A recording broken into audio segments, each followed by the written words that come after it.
நம்ம இன்றைக்கி பண்ண போகிறது ரவா ஃபிர்னி. சரிங்களா? எப்படி பண்ணுறது பாருங்கள். இது வந்துட்டு முகலாய் குசினில் வரும், நல்லாயிருக்கும்.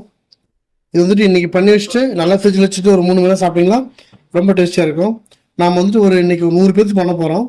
அதுக்கு வந்துட்டு நம்ம ஒரு 200 ml ஆயில் எடுத்துருக்கிறோம். ஒரு 50 ml கீ போட்டுக்கலாம்.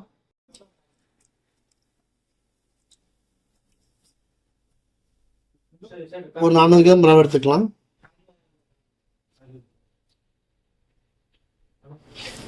ரொம்ப ஸ்லோவில் சிம்மில் வச்சு வச்சுக்கலாம்.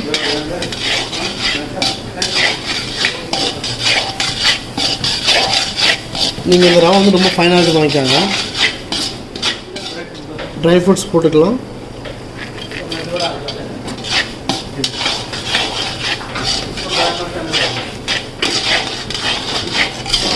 சிம் வச்சு எல்லாம் ரொம்ப ரோஸ்ட் பண்ணுங்கள். உங்களுக்கு லைட்டாக கலர் இருக்கும். இது வந்து வெறும் பால் காய போட்டுக்கிறோம், அப்புறம் சக்கரை போட்டுக்கிறேங்க. சிம்பிள் ரெசிபி தான், ரொம்ப நல்லாயிருக்கும். ஃப்ரிட்ஜில் டீ சாப்பிடுங்க, ரொம்ப நல்லாயிருக்கும். கூலாக சாப்பிடுங்க. பாருங்கள், ரவை நல்லா வறுத்து வருது, நல்லா வாசமும் ஆரம்பிச்சிருச்சு. இந்த சைடு நம்ம பாலை ஊற்றிக்கலாங்க.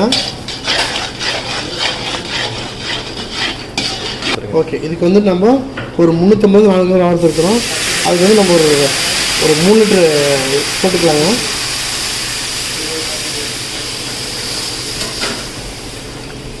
முடிஞ்ச வரைக்கும் ஃபுல் ஃபேட் க்ரீம் யூஸ் பண்ணுங்கள், நல்லாயிருக்கும். சப்போஸ் அது கிடைக்கலன்னா அதுக்கு பிறகு நீங்கள் கோவா கூட ஆட் பண்ணிக்கலாம்.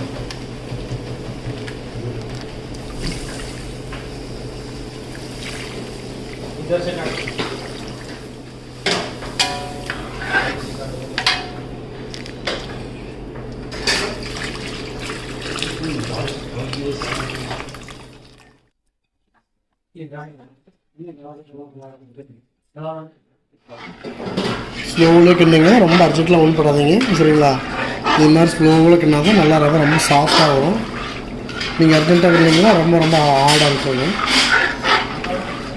பாருங்கள், சிம் எவ்வளோ கம்மி வச்சுருக்கேன் பாருங்கள். இந்த சிம் வச்சா போடுங்க.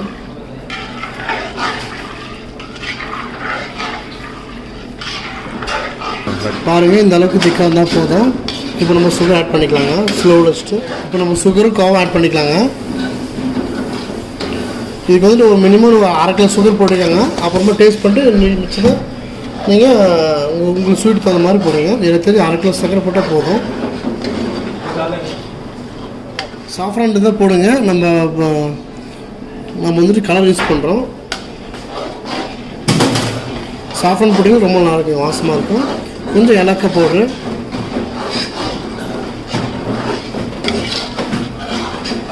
கொஞ்சம் ஏலக்காய் போட்டு சேர்த்துக்கலாம். இப்போ அப்புறமா கோவா சேர்த்துக்கலாங்க. ஏலக்காய் நாங்கள் வந்துட்டு நீங்கள் பார்த்துருப்பீங்க ரெசிபியில் கூட அரைச்சி ரோஸ்ட் பண்ணி அரைச்சி எடுத்து வச்சுக்காங்க ஸ்டாக்குக்கு. பாருங்கள், கோவா நம்ம கிரேட் பண்ணி எடுத்துருக்குறோம். அப்படியே போட்டால் கரைத்து லேட் ஆகும்னு சொல்லிட்டுங்க. ஒரு 200 கிராம் கோவா போட்டால் போதுங்க. இது ஆப்ஷனுங்க, உங்களுக்கு மிச்சம் போடுங்க, இல்லைன்னா ஆப்ஷனல் தாங்க. பட் நாங்கள் இது யூஸ் பண்ணி பாருங்க, ரொம்ப நல்லாயிருக்கும். கம்மியாக போடுங்க, அதிகமாக போட்டாலும் நீங்கள் வந்துட்டு சாப்பிட்டது அப்புறமா ஃபுல்லாக தகட்ட அப்புறமா. இப்போ நம்ம ஆஃப் பண்ணி எடுத்துக்கலாங்க. சரிங்களா? இப்போ நம்ம இது ஒரு ட்ரையல் நல்லா ஒரு ட்ரையல் போட்டுக்கலாங்க. ட்ரையலில் போட்டு கார்னிஷ் பண்ணிக்கலாம். பாருங்க, இது மாதிரி நம்ம ஊற்றிக்கலாம். ஒரு ட்ரையலை சேஞ்ச் பண்ணிக்கலாம்.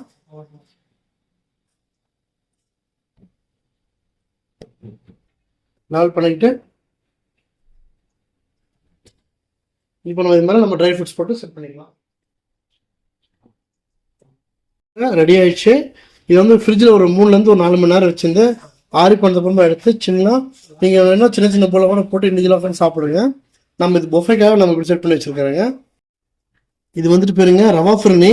இதில் ரைஸ்லேயும் பண்ணலாம். ஸோ ரைஸ் ஃபிர்னி, ரவா ஃபிர்னி, இது மாதிரி நிறைய ஃபிர்னி இருக்குதுங்க. நம்ம இன்னைக்கு பண்ணது வந்து ரவா ஃபிர்னி. சரிங்களா? உங்களுக்கு இந்த ரெசிபி பண்ணி பார்த்து பிடிச்சிருந்ததுன்னா நம்ம சேனலை சப்ஸ்கிரைப் பண்ணுங்கள், ஃபேஸ்புக்கில் ஃபாலோ பண்ணுங்கள், இன்ஸ்டாகிராம்லேயும் ஃபாலோ பண்ணுங்கள். Thank you so much. Bye bye.